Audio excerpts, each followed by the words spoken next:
Purdue loses their third straight game. Kentucky got walloped, and former G Leaguer Charles Bediako is sticking around with Alabama for a few more games. We're going to talk all that here in just a second.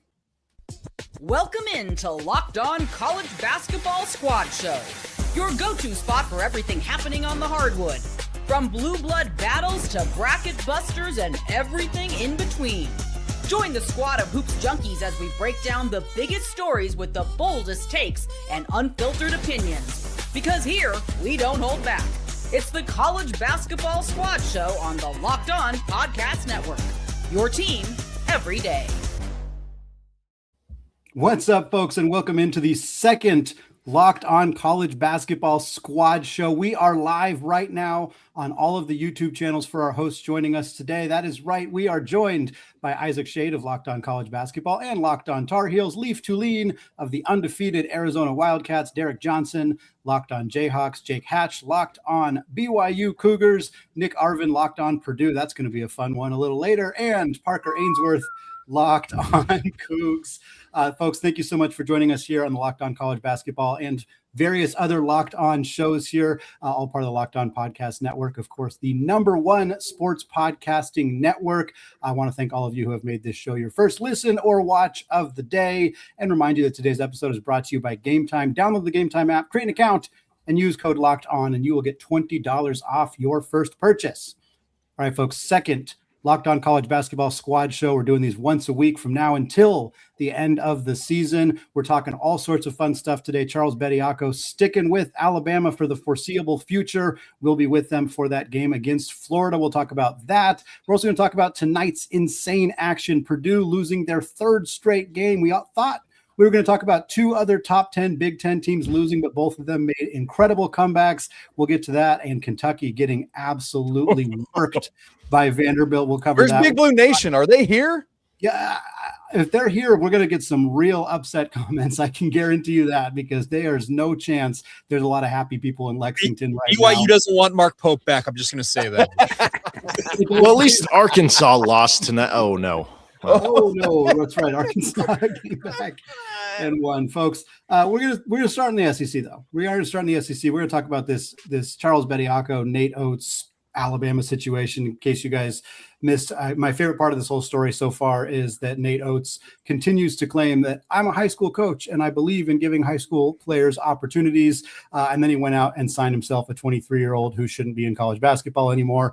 Charles Bediako played for Alabama tonight in one of the more boring games of the day. If we're being honest, Alabama just absolutely steamrolled Missouri. I think it was 90-64 was the final score. Bediako, 18 minutes, 14 points, 6 boards. He looked fine. He looked good in this game. But the real storyline, and I'm curious what you guys think about this, is that the TRO is getting extended. So we're not going to have a ruling on whether Bediako is going to continue to be eligible for Alabama until sometime before February 6th. It was extended 10 days, so somewhere in that window. It was due to weather. That's understandable considering what's happening weather-wise. Unacceptable. Make it happen. It's a digital world. It's a digital world. Hold on. Thank you. Right, yeah, you can have virtually, right? Spoiler to the people listening, we are not sitting in the same room. You can talk. That's true. None of us are. No, I guess we can't have our squad show because we can't all be together. What are we doing? Did you guys see that the NCAA is requesting that the judge who initially put out the TRO be recused from the case because he donated to Alabama? Did anybody see that? That's pretty crazy. He's not just like a he bought a t-shirt donor. This is a six-figure. Yeah. This is a involved. And at first I read the headline was like, okay, respectfully, it's probably hard to find someone in the region who's not an Alabama fan, who doesn't have tickets. It's what. This is not just some random wealthy guy that went to some games. This is a very big time donor, and this feels like when you hear about in these smaller college towns and certain athletes get away with certain things, it feels like all of this is happening in front of us in a big way. It feels very Alabama. I don't know how many of you guys are familiar with the South, but it feels very Alabama. Oh yeah. I grew up in Georgia and we had all this all the time in high school football with dudes living at their grandmother's address so that they could play for certain schools. But legitimately, you put the shoe on the other foot. Let's make this judge an Auburn grad. It's going the opposite way, right? So don't tell me this is an unbiased situation. This is absolutely you have to request a change of whatever. Yes, he needs to recuse himself, of course. Well, and the issue is, and I speak for a university that has a guy who's a former G Leaguer playing right now, in Abdullah Ahmed, and obviously the argument from a guy like Kevin Young is Ahmed never signed a professional contract with the NBA, unlike Bediako, who signed a two-way and has been playing in NBA games. So kind of the apples to oranges comparison, but BYU's kind of been caught up in this, and obviously it extended out to Baylor as well because they had the whole situation with James Najee and him being an NBA draft pick. But this one, like, you can't be Nate Oates and say, yeah, I'm a high school coach who believes in giving men a chance, but then bring a guy who's been removed from college basketball for multiple years and then say, hey, get in here, we need you. So Go ahead. Would respectfully think that it's also got a whole other difference to it, Jake. And I think so full disclosure, Houston was in on Abdullah, and I had a guy on the inside. They thought they had him. Like I don't mean to say Houston's innocent in that, right? Yeah. The biggest difference here to me is not the which contract exhibit 10 versus two-way versus didn't set on the floor, didn't set on the floor. It seems very cut and dry. The biggest difference to me is this guy played college basketball, had eligibility left, and opted to give it away. Like he just said, I don't want that anymore. True. That's a gigantic difference. It's a reason you have to make the decision. Did you guys see what Tennessee fans were doing with the G League stuff? So I voted. You voted. Okay, so I cast my ballot. If you don't understand what we're talking about here, so Bediako was available for the G League All-Star vote, and Tennessee fans, among others, had been voting him up, like Nick, and he was like the number one leading vote getter, and the G League took him off the ballot. They removed him. Yeah. Can we put the link in the chat? Can we put? Yes. I'm going to go find it right now. Yes. Keep talking. Yes, write-in option right now.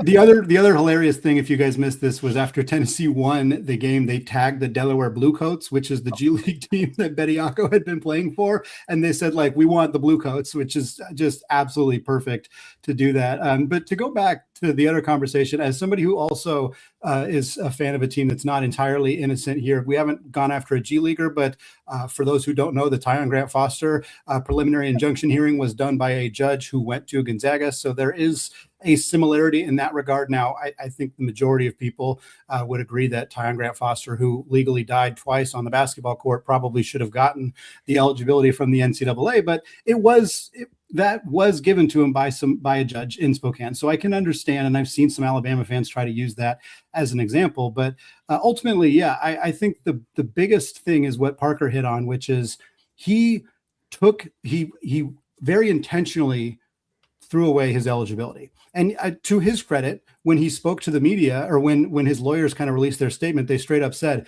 Charles feels like he made a mistake. Like he's acknowledging, like, I wish I hadn't done that, but you did do that. Yeah. And I think there need to be consequences. I wish I hadn't killed the guy, but I'm in jail. What do you want me to do? Like, you made a mistake. And again, like, I think Leaf was starting to hit on this too. Like the off season, like the college basketball offseason needs some kind of a deadline. And if you can declare for the draft and there's no deadline where which you have to withdraw and you can just come back to college anytime. I mean, are we setting a precedent where a player, like, let's say LeBaron Philon, declares for the draft and goes through the draft process, gets drafted in the second round, and they only offer him a two-way contract. He doesn't play very well in the summer league. Could he come back to school in August, in September, in October after training camp? Like, at this point, there's no reason to believe that could not happen. And that is a nightmare for college coaches, for people who cover college basketball. It's a nightmare for high school recruits. Like, we said, like, they're not going to be able to know, like, you're going to leave a roster spot if you think there's a 5% chance you're going to get a player like that coming back from the NBA. And unless there's some rules in place to prevent that from happening, which per this ruling, there are not. So that to me feels like the biggest concern for this going forward. One thing that stands out to me is Bediako was good on those Alabama teams. Yeah. And this is like a note that shouldn't matter, but to me does, is Abdullah Ahmed has minimal impact for BYU. Yeah. He plays behind Keba Keita. He brings body, but he's fouled out more frequently than he's put in points. And then James Najee's done nothing. Bediako is playing sparingly and putting up 14 and 6. He was good on those Alabama teams that were very good. I believe he played on a 1 seed with Brandon Miller, and then he played the next year on another good team. So the reason he went to the NBA draft is because he believed, and he acknowledged, credit to him, that it was a mistake. But that used to mean something that you're foregoing. The word is foregoing eligibility. And why is the NCAA spineless enough to give anyone any? But of course, like, the word foregoing means nothing. Like, Cooper Flagg could come back right now. Like, what's the reason that holds him back? Because he's actively on the Mavericks? Like, it doesn't matter. Yeah, and Leaf, to your point, BYU once upon a time at Yoli Childs, you guys remember him back in the day? Oh, yeah. He tried to come back to school, and they dinged him 9 games for filing paperwork in the wrong order. Yeah. So we've jumped the shark. Hatch, I used that as a cold open when the James Najee thing happened on college basketball, because they were in the WCC at that time, so I remember that very distinctly. And it's like, what are we doing? Like, how is this the point that we have gotten to in this sport? It's insanity. Now, it's interesting we bring up Brandon Miller, because in that situation, I thought Nate Oates did not handle that well, right? Here's the thing for me with this money. This moment, this money, that's hilarious. Also money. I honestly do not lay this at Nate Oates' feet. He's doing what is acceptable and allowable within the rules that have been given him. I lay this solely at the feet of the NCAA for their complete ineptitude in doing anything.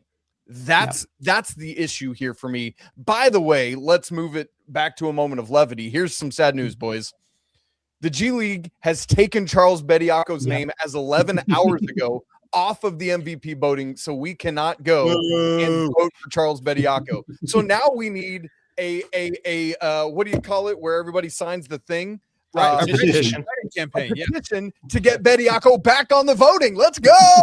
Would be hilarious. I also think that there's an aspect of this where, like, they granted a bunch of eligibility between canceling JUCO years and COVID years. I mean, look, he's played for the Raptors. I get Jamal Shed could have gotten a year of eligibility left. Like does Jamal Shed, Big 12 Player of the Year, National Player of the Year, does he come back now? Like, it's never going to happen. He should not. But like, those kinds of players are eligible now suddenly. Like, that doesn't make any sense. I want to see LeBron James finish his basketball career playing. He needs a degree. Like, That's right. Well, Isaac talks about the NCAA's ineptitude, and I want to talk about, sorry, Nick, but I want to talk about Purdue's ineptitude moving forward. Third straight loss for the Boilermakers after such a strong start to the season. Hey, at least they didn't give up 46 points to a freshman. Maybe that's the silver lining for the Boilermakers, but we're going to talk about that game. Some other results from Tuesday night's action, all coming up here in just a second. Hi, everyone. I'm Kalia Butler, host of Locked On Women's Basketball, and this is Mazda's Women's Basketball Snapshot, celebrating the work no highlight reel can ever capture. The WNBA has released its 2026 schedule, featuring a 44-game regular season beginning on Friday, May 8th. The league's historic 30th season includes expansion teams Portland Fire and the Toronto Tempo, with opening weekend highlights such as Caitlin Clark and the Indiana Fever hosting Paige Beckers and the Dallas Wings, and a rematch of the 2025 finals between the Aces and the Mercury. In Unrivaled, Miami felt the breeze as Paige Beckers powered the Breeze to a 75-68 win over the Lunar Owls, finishing with 28 points and 7 assists. She was joined by 20-year-old Dominique Malunga, who added 21 points, 8 rebounds, and became just the second player to ever dunk in an unrivaled game. In college hoops, South Carolina handed Vanderbilt its first loss of the season with a dominant 103-74 win. These moments are earned off the clock, those long before the lights ever come on. The sweat, the fakes, the doubt, the scrapes, and coming back for more every time. Mazda puts the same drive into every detail. Wins define the moment. Putting in the work, that defines you. There's more to a Mazda because there's more to you. All right, folks, we're going to talk about this very, very exciting action on Tuesday night. A lot of heart races going on in the Big Ten. In particular, we saw Michigan nearly lose to Nebraska game. They were trailing for the vast majority of the game. Michigan State nearly lost to Rutgers, if you can believe it. That was a stunner that Michigan State and Tom Izzo found a way to win, but wasn't the same situation for Purdue. They were down most of the game to Indiana, and they made a little bit of a comeback attempt towards the end, but the Hoosiers just hit tough shot after tough shot, got this thing done. Arvin, I want to turn it over to you. At least you got to feel good that Jacob Goins, our Locked On Hoosiers host, maybe isn't here to rub it in your face, but tough to see a third straight loss for this Purdue team.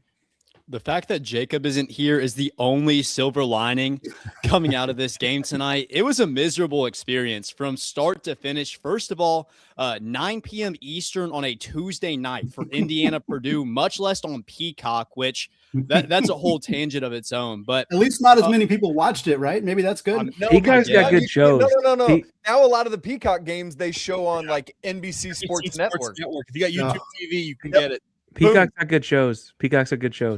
I don't know, but I was quad boxing that bad boy. Let's go. Gosh, the traders.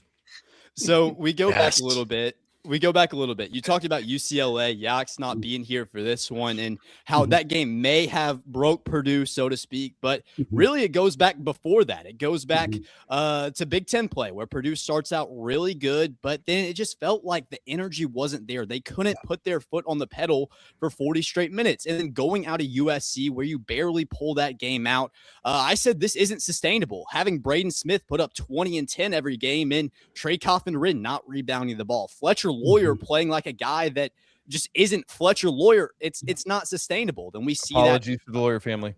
Apologies to the Lawyer family. But we see that against UCLA where they fall short. And after that game, I said the UCLA loss, that's bound to happen. After Illinois, where you need that game, in my opinion, it was a must win to keep those Big Ten, to try to win that regular season championship, keep those hopes alive.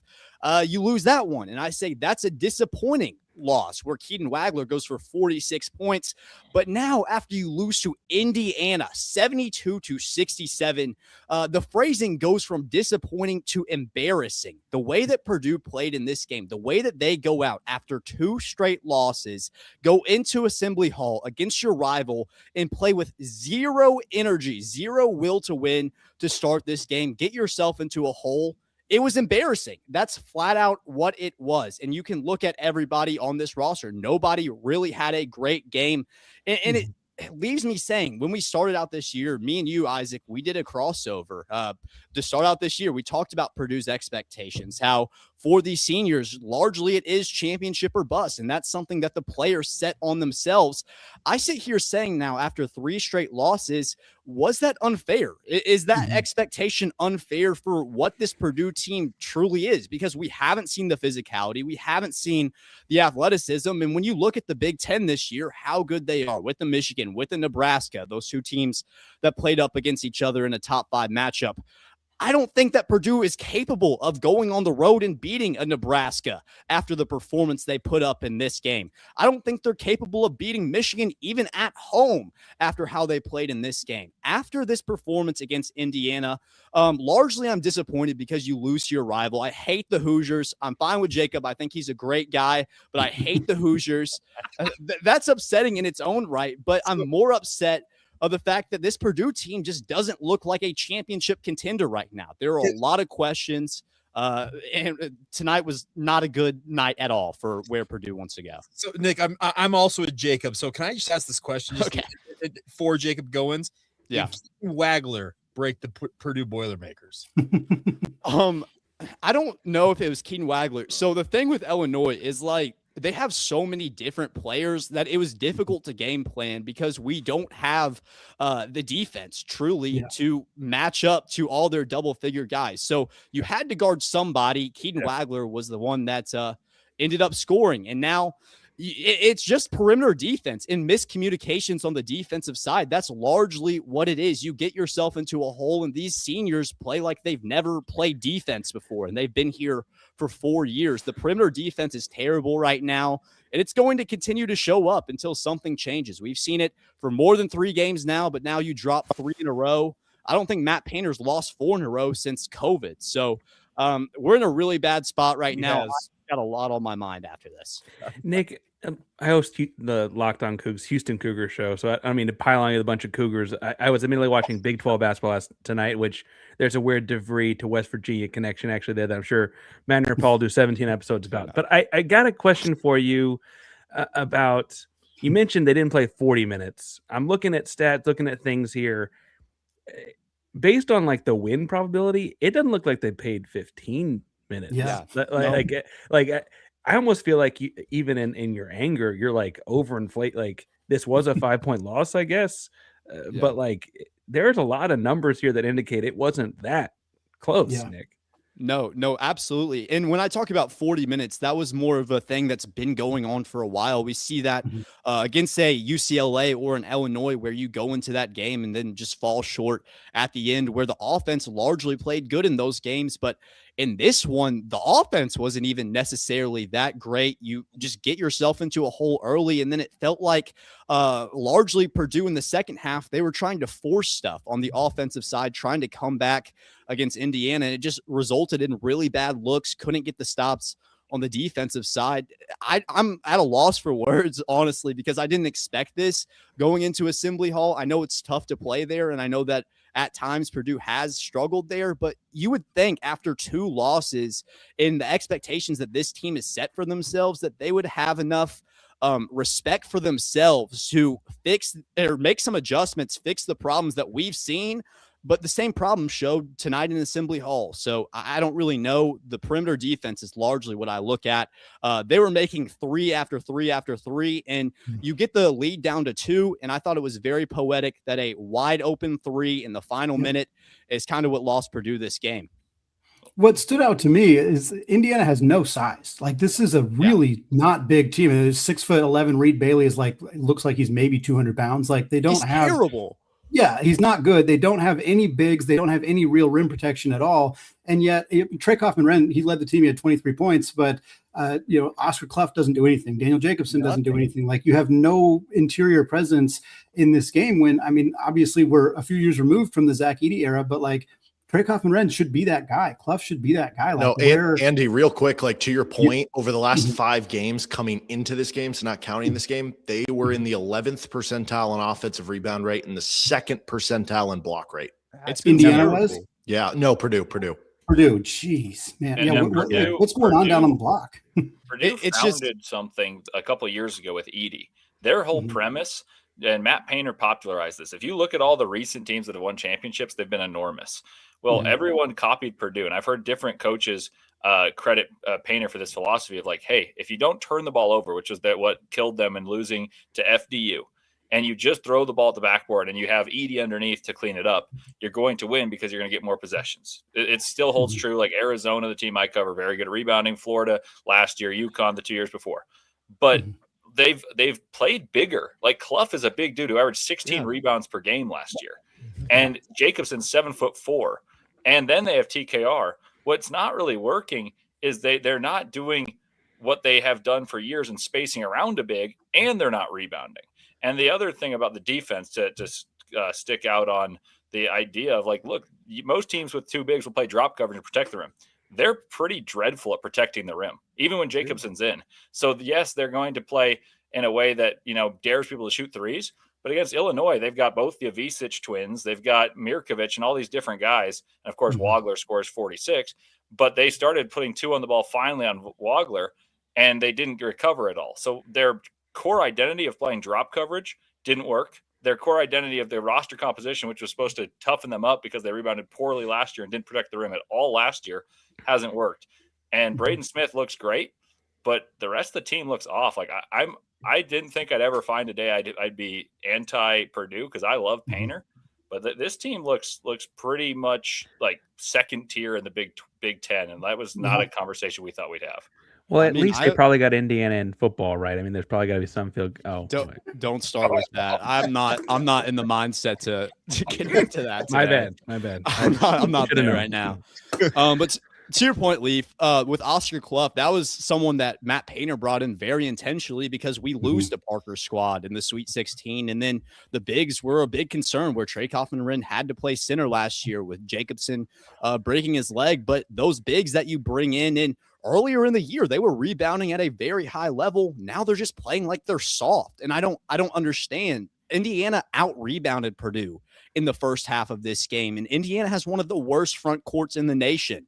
Yeah. So I don't know. I'm just at a loss for words right now. There's so much going into my head that it'll take me a bit to kind of formulate really what happened here. But it was just an embarrassing loss, one that, quite frankly, shouldn't have happened. Would it make you feel better and everybody else listening here, since there's no SEC hosts here? Can we laugh at Kentucky for a few minutes? Because I think that might make people feel a little. Let's go. Come on. Can we start with Otega Owe's boneheaded moment? Did y'all see this? I did, yeah. Oh my word. Okay, so the free throw. I don't even remember who's going to take it out of bounds. Let's say it's Colin Chandler. He passes it to Otega Owe from out of bounds. Owe steps out of bounds to pass it in. I'm like, that's with 10 minutes left in this game. Vanderbilt just trucked Kentucky up and down the floor all night long. It was insanity. And Kentucky's coming off of winning 5 straight, and they just looked like this might have well have been that Gonzaga beatdown that they suffered on a Friday night way back in whenever that was. I mean, good night, you guys. Is Jaden Quaintance ever going to play again? Like, what is happening?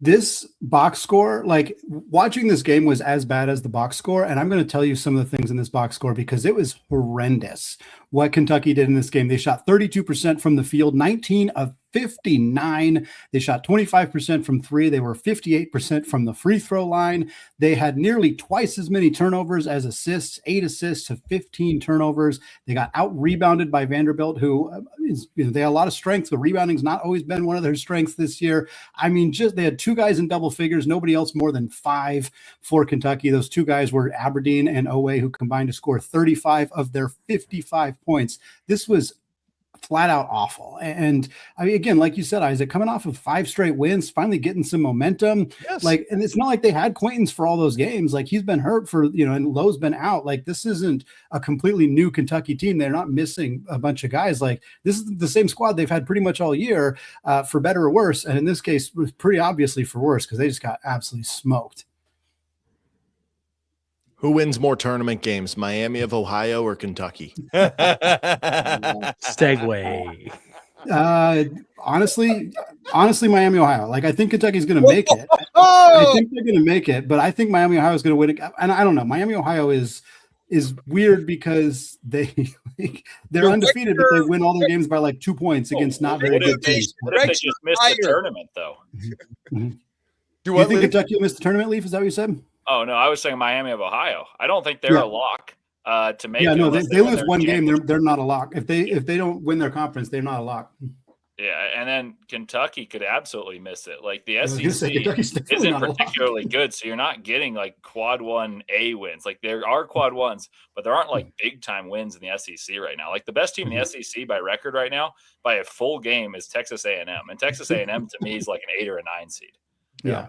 At bracket matrix right now, Kentucky's a projected 7, Miami, Ohio projected 11. Match them up. Like that. 7-10, do it. And I'm pretty sure Kentucky has a guy from Miami, Ohio.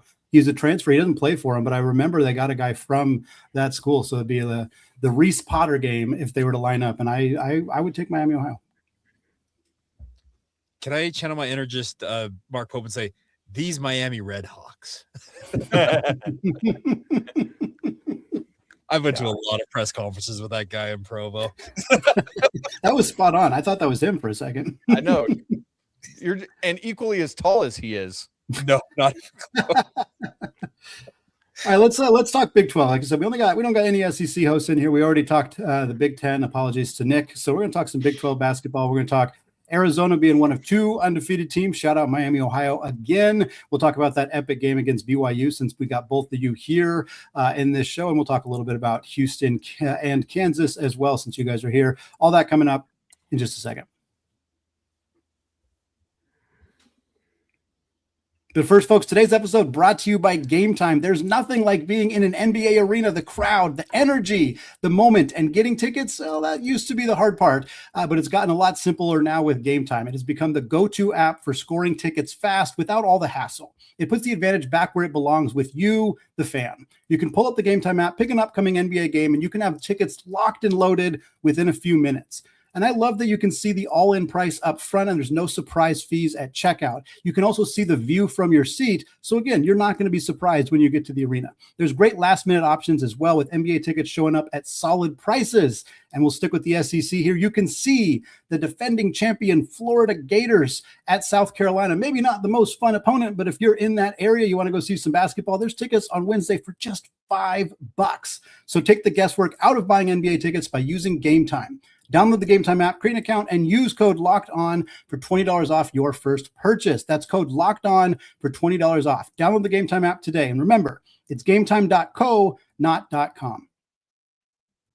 Today's episode is also brought to you by FanDuel. It is the last call for football on FanDuel. One final Sunday, one last kickoff, the final chance to get in on all the action before the NFL season officially comes to a close. This is Super Bowl 60, and FanDuel is making sure you're right in the middle of it all with a special offer just in time for the biggest game of the year. So whether you're back in those Seattle Seahawks riding with the New England Patriots or building one last same game parlay, this is the game everybody's been waiting for. This is where predictions turn into plays, stats turn into storylines, and every snap feels bigger. It's the perfect way to cap off the season and make the Super Bowl even more exciting from the kickoff to the final whistle. And if you're a new customer, bet just $5 and you'll get $200 in bonus bets if you win. Our guy, Zach Blackerby, not here, but Auburn, 6.5-point favorites at home on Wednesday against Sean Miller and the Texas Longhorns. Check that one out. And if you want to make it count, because after the Super Bowl, folks, the football season is over. Last call for football on FanDuel, an official sportsbook partner of Super Bowl 60. Visit FanDuel.com to get started.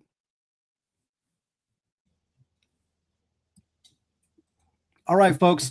We're going to close out the show. We kind of talked a little bit Big Ten already. We talked some SEC with the Charles Bediako situation. We laughed at Kentucky. And now we're going to talk Big 12 basketball here to close out the show. Arizona was not in action on Tuesday night, but the two other undefeated teams were. Nebraska goes down, loses to number 5 Michigan in a game they led for 36 of the 40 minutes, something along those lines. Give them their seconds, Andy. Give them their seconds. Was it 36-18 or 36-14? You confused me because you told me the wrong number. No, I don't. I would literally never do a thing such as you would never do that. Nebraska led my for life 36 have I minutes. misspoken about seconds? Never in your life.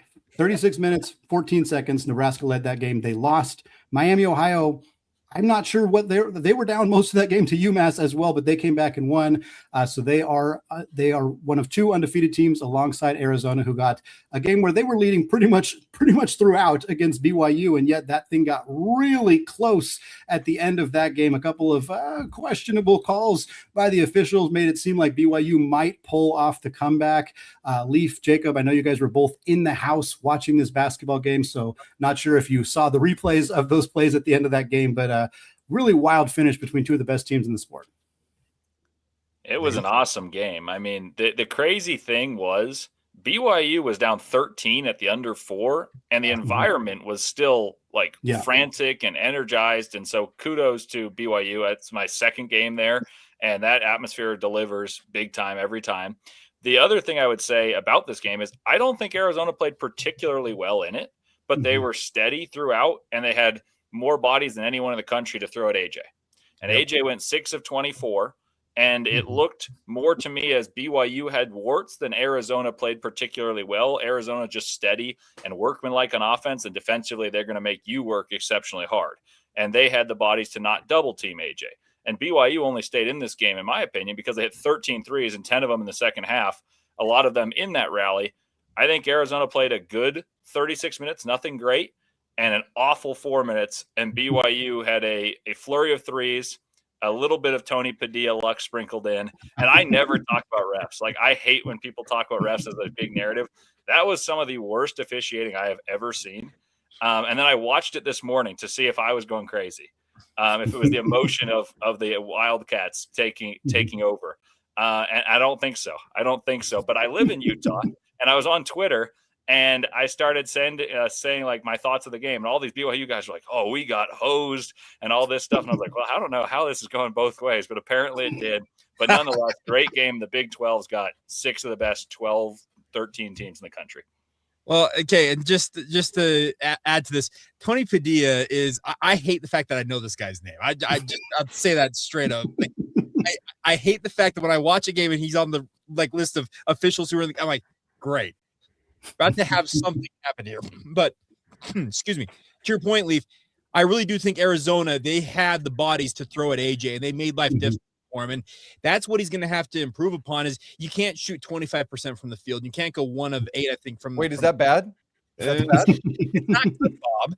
But I think the bigger thing is, yes, BYU rallied late and they had the chance, and Rob Wright goes right among the trees trying to find that winning bucket. I would have liked to have seen them draw up a play that actually got the ball to AJ. I know that he was the first option, but Koa Pete had him bodied up and they prevented that from happening. But BYU has warts. There's just no doubt about this. This is a team that's wholly reliant on what they call their big 3. That's AJ DeBonsa, Richie Saunders, and Robert Wright III. And if those 3 are on, great. You have a shot at anybody, it feels like. The problem is if you only have maybe 1 or 2 of those guys on, that's when BYU starts to struggle. And I really do think Leaf's right in saying that Arizona, it may not have been their finest performance, but they showed everything I think that they need in terms of making a deep run in March. I really do like that Wildcat squad. I have a little homework for Leaf to look up. So off the top of my head, the best start to a season by any Big 12 team ever is the 96-97 Kansas Jayhawks. And ironically, that's the team that lost to Arizona in the Sweet 16. That was only their second loss of the season and their only loss in regulation. But that Kansas team started 22-0.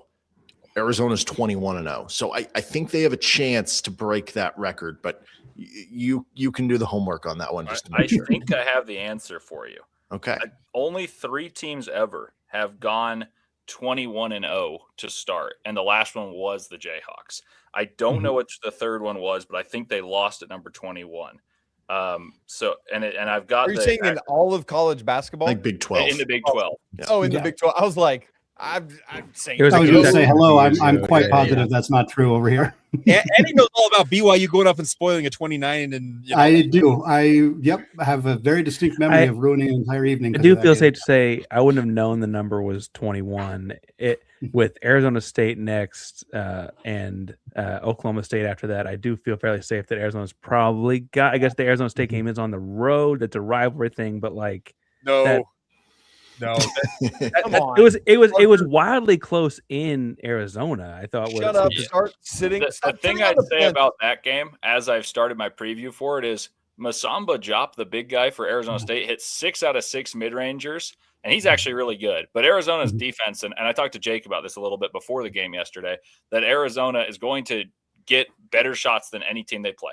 They're going to shoot 45%. This is an actual stat. 45% of their shot attempts are within 5 feet.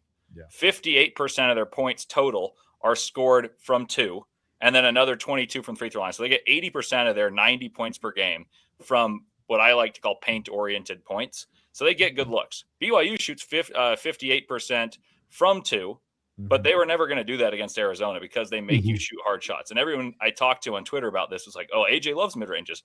I was like, not against Ivan Karchenkov, not against Koa Pete, not against Dwayne Aristote and all these litany of bodies you can throw at him.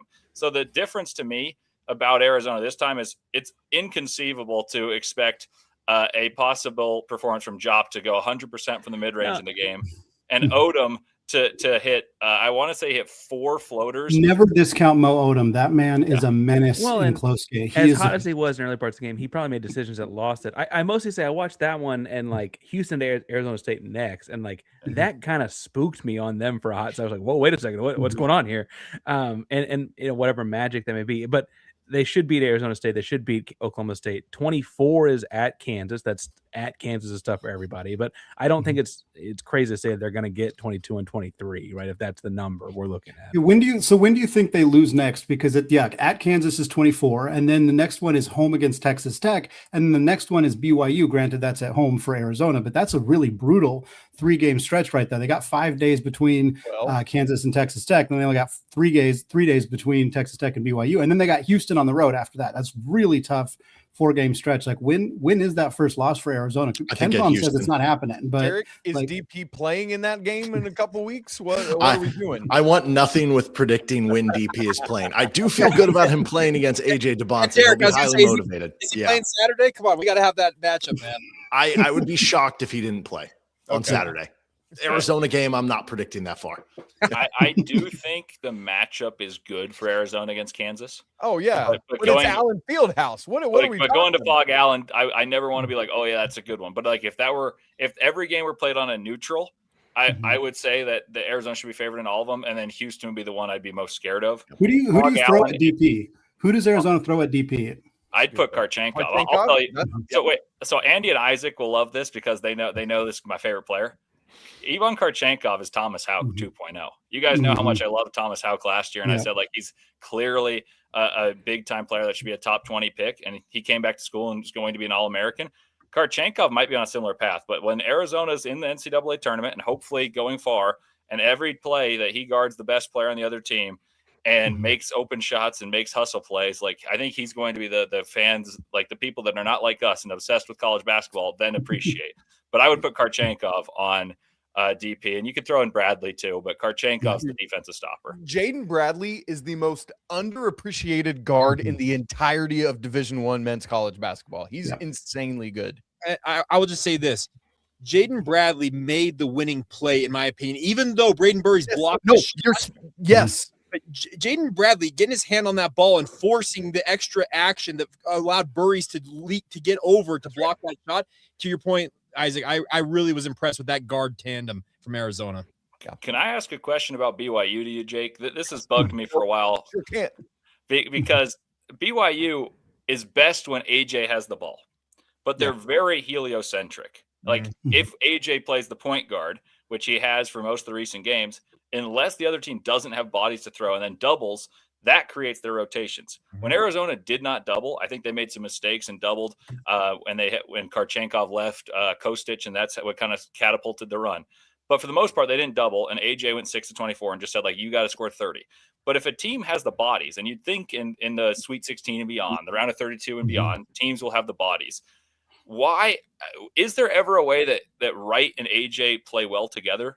Because I watched them against North Carolina, the very first game of the season, the preseason. Yeah. And I just did not think that Rob Wright fit in with this mix. He's not a great catch and shoot guy. He's improved.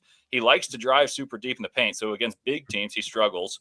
And AJ needs the ball. He never plays without the ball. So Richie Saunders is great, but his rhythm's thrown off by Rob Wright. And I don't think Rob Wright is a good fit for BYU whatsoever. They've got a month here essentially to get where they play more with the pass versus the dribble drive penetration, because I don't know what it is, but Rob Wright and AJ want to just kind of like, hey, I'm going to dribble for a bit. I'm going to pass it to you. You dribble for a bit, and we'll see what we can create out of this.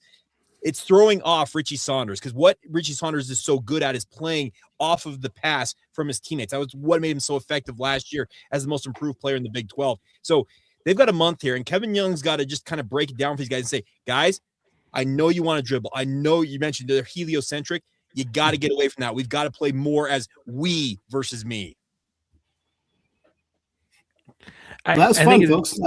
Phil, go ahead. No, I think it's interesting because, like, what's funny is that, like, AJ will probably do a lot of the ball handling at the pro level too, and you almost wonder, like, is he pushing to be like, no, I want heliocentric, like that's going to actually like where does it come from? And you also know that the pro background that BYU's coaching staff brings, like probably has some of that too, and projecting it.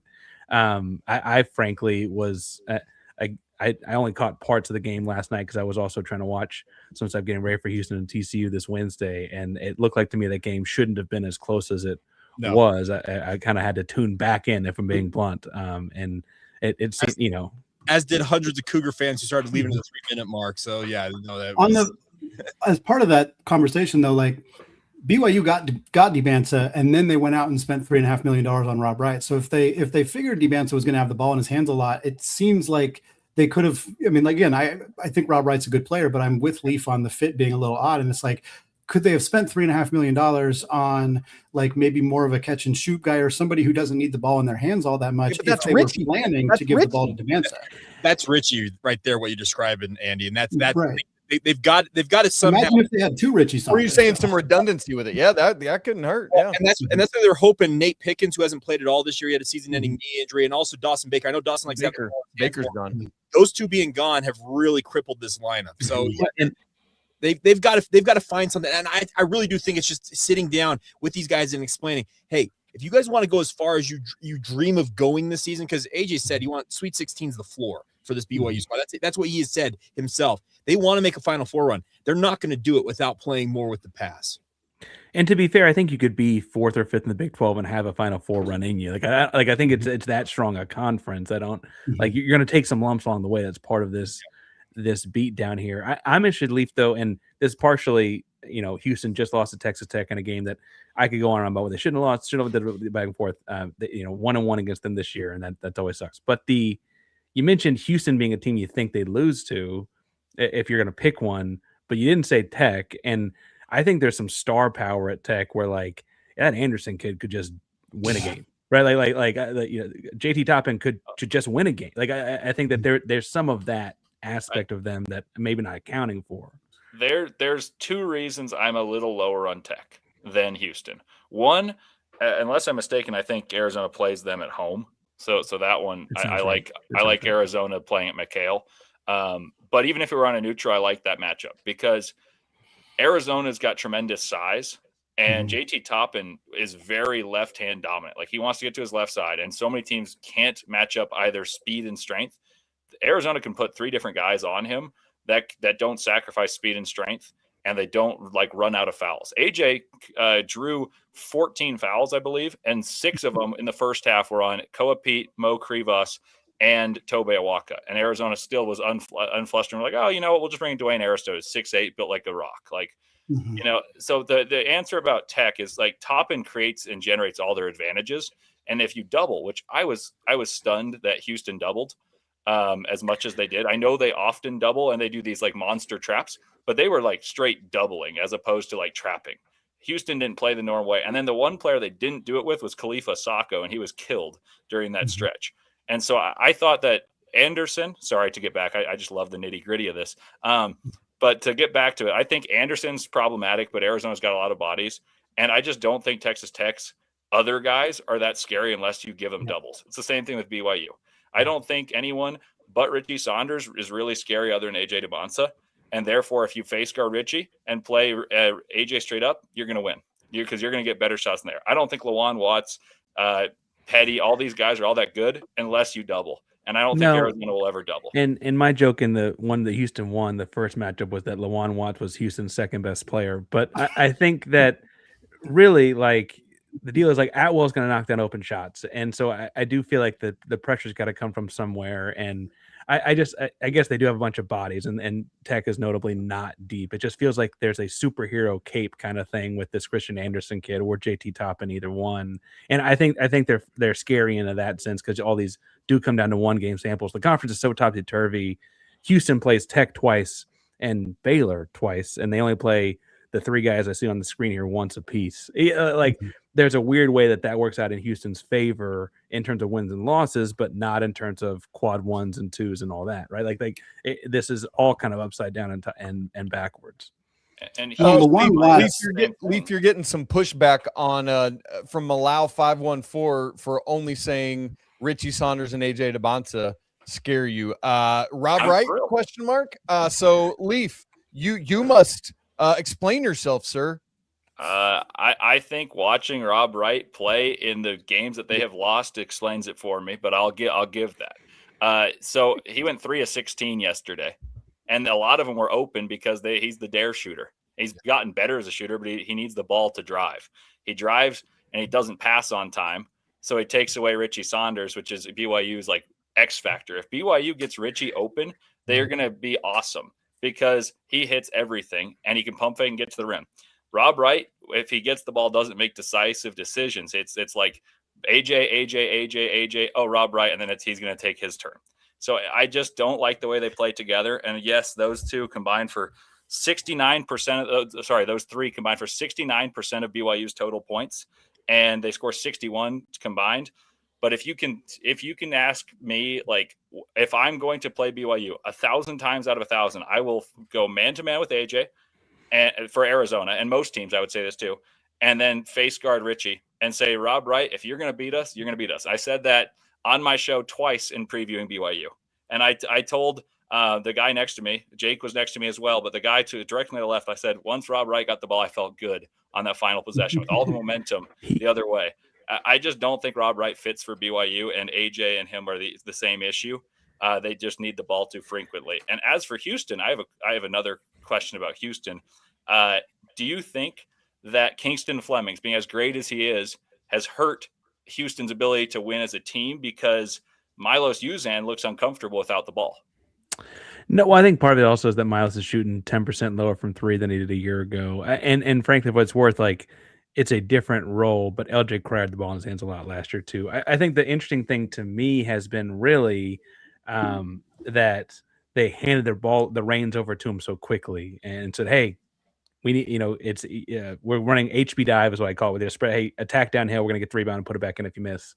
And they handed it to him really, really quickly this year. I think the bigger thing to me has been they're missing more of the low post scoring that would open up some of what Milos did with the floaters. If you remember what Milos did last year, a lot of the two-man game, he gets that floater. He's so consistent there.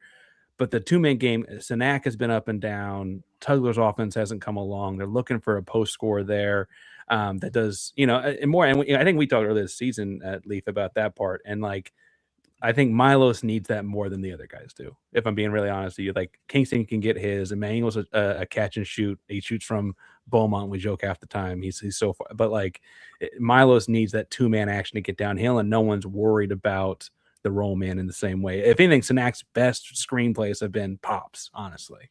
And that's been a big part of that. And the other thing is, I think they're still like working in bench guys. Like Chase McCarty's role is still kind of undefined.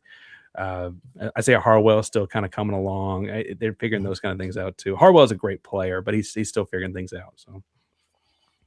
Well, as the Gonzaga fans are certainly weren't thrilled about seeing Kingston Flemings do what he did after recruiting him, or Harwell, or